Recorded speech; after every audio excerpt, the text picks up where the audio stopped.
What's good, YouTube? It's your boy Prowinston here with one of the legends of the game known as Bellido. Dale, how you doing, man? I'm doing well. All right, and we know that you top 32 this event. Yep. What made you play this deck? Yeah, Patrick Hoban and Brandon Wigley sent me a deck list on Thursday or Wednesday, and I wasn't really liking anything. Like if the tournament was Wednesday, I'd be playing Infernity.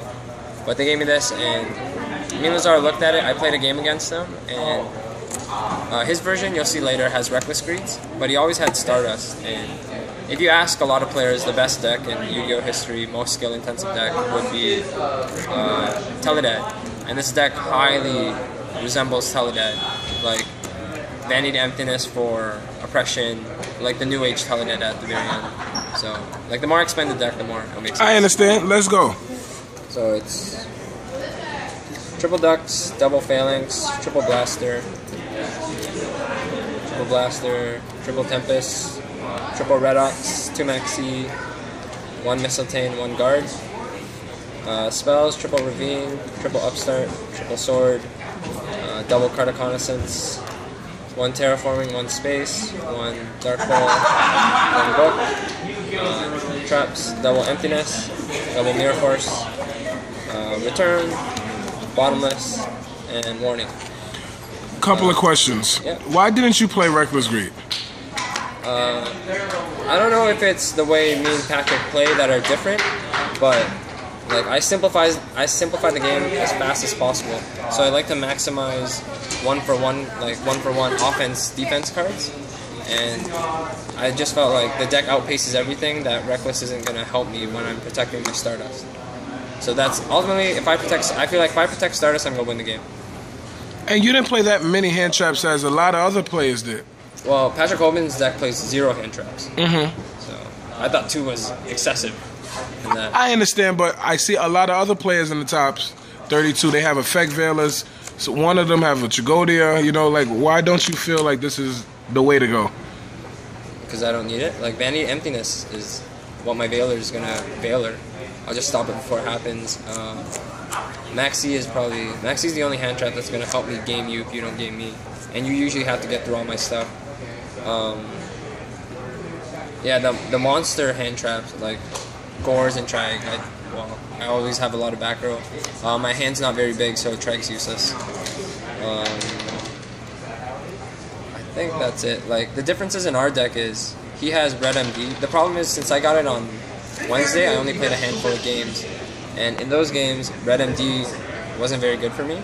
And this morning, or yesterday morning, when we were talking about it, he said he wished he took out Red MD. But in top 8, Patrick Hoban had, like, I call it the God combo in this deck. You open, you get Adam, level 8, King Dragon, or not King Dragon, Red MD, Adam, Red MD, and Stardust, and you protect that for 1 turn.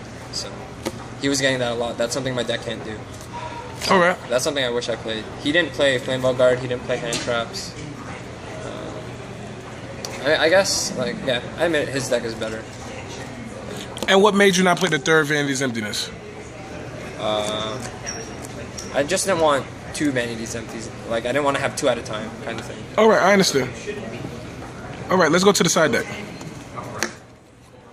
I'll do extra deck first, I guess.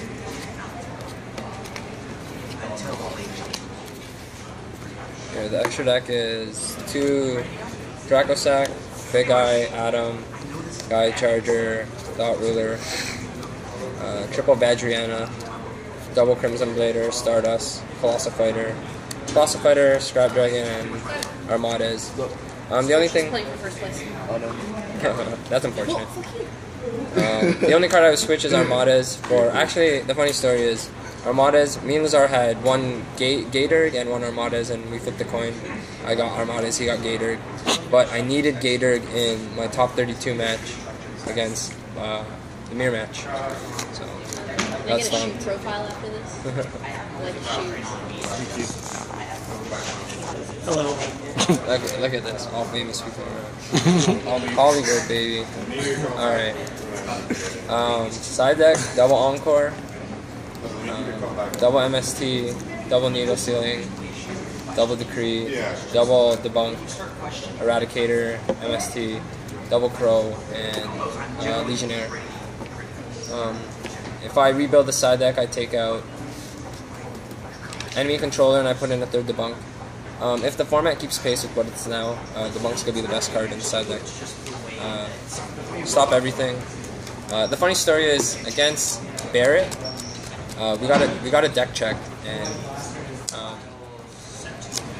Barrett beat a guy in the round before, and the bracket was like me, Lazaro, Gallo, and Barrett, and I had a chance to play Lazaro, but we were playing the match, and we get a deck check, and Barrett's sitting beside Lazaro. So the whole time, Barrett could see my deck before it gets played. And the guy told me, the guy that Barrett beat the round before, he's like, Barrett doesn't play, he only plays Maxi, no Veilers, no Scarecrow, no Gores, no Trey. So, and during like our pregame banter, I was telling him how I didn't know that Bestiary was at 2. I got the ban list confused. So game 1 I opened really well. I opened the Emptiness lock, and then I'm like, I don't have to flip the Emptiness, so I attack with Stardust. And he drops Gores. And I was just like, yeah, this is real life. So I was pretty upset. And I was under Maxi, so I had to go Badriana, Stardust Pop, and set Emptiness. And he goes his turn, Dark Hole, or he goes Foolish, I go Emptiness. He Dark Holes my board, I have keep my Stardust alive. He kills my Scrap Dragon with Black Rose and drops Blaster. So on my he end phase Maxis my Stardust coming back. So I automatically know he has another Maxi, so he drew triple Maxi against me. So I was still under the impression that he didn't play Veiler. So on my turn he was at 46. So I was like, okay, so how do I play around double Gores? And I didn't know that Gores was at 1 this format. See, even from the side laughing. So I didn't know double Gores was around. So I make a play to beat double Gores but lose to Baylor. So I give Barrett 9 cards to do that, and then he's like, he was like, why'd you make that play? I said, to play around double Gores. He's like, Gores is at 1, and you killed it last turn. So, and this is the very last round of Swiss. I was right there behind it, yeah, but I remember. And then, like, at first I'm like, I'm a genius. Literally, I'm a genius. No one else would think of this. So I make a Gaia Charger to hit the token, I go Colossal Fighter to crack, and hit the token, so I only get 1 direct attack per game. And Barrett, like, he didn't want to say I was so scrubby for making that move, but he's like, that was a very bad play. And he didn't draw the Veiler. I ended up beating him.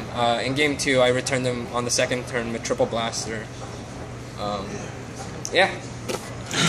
I don't know, I got a few more stories. I mean, you can see my feature match. You can see me get scraped. I will link your feature matches below. Don't link my feature match. I will do it anyway, but I have a question for you. How did it feel coming back after a long hiatus? It's good. I'm still better than I. Oh, you and Shane wake up every day just thinking y'all to just. No, I enjoy playing the game. It's something I miss. All right. Well, since we have a lot of talented duelists around here, I want to ask Frazier one question. Frazier, how do you think his deck did? I mean, it's good. He obviously topped. Pat's been sending me that damn deck list for like the last, I want to say like 3 or 4 weeks. Actually, to be more accurate, when Pat first sent me that deck list was when we had the Japanese ban list and everyone thought it was ours. And he made that deck, and I was like, I do not want to play Dragunities because I'm just not. I played it before. I taught with Dragunities a long time ago, and I was like, I fucking hate that deck now. It's shit. It's weak to every hand trap in the game. And I tried it out against McCabe, but the problem was McCabe was playing Constellars, which is like a god-awful matchup for any Dragon deck. So I was losing constantly. I was getting destroyed by him.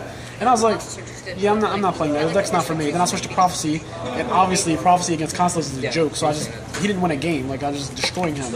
And I was like, okay, well, I guess I'll just play Prophecy for this event. And I didn't like the way people were just saying like 5 back rows, and Dragons had a hard time dealing with that, so I don't know. I still think Dragons is like the best deck. I even said that in my article and everything like that, but Prophecy, is it something that you would play? I would play it, I guess, to say I top with it. Okay. It's not my favorite. Like, I only play decks, I guess, to say I top with it. I don't really. I understand. That's not my go-to deck this morning. My go-to deck right now, I think, would be like Prophecy, because I just really like that. World of Prophecy is nuts. It's that, and like people think that the deck is so autoplay, but it really is not. Like I played a couple mirror matches, and people are just really bad. Like they just fuck up so much. Dale, I have a question before I end this video. Is there any advice you can give the players that's gonna try to net deck you and Patrick and everybody else? Once Audrey puts up the video and everybody else. If I go to another event, I don't want you. You're not going to California though, so help out the people that's going to California. Stop deck decking. Yeah, you can do that. That'll never stop. I think MST is like it's an honest card now. You got to main deck it again. Debunk would that I'm 100 like I'm a big advocate for debunk. And yeah, I mean that's all I can give now. I might be there. You never know. All right. Well, thanks, Dale. You already know if it's not pro, you got to go. Deuces.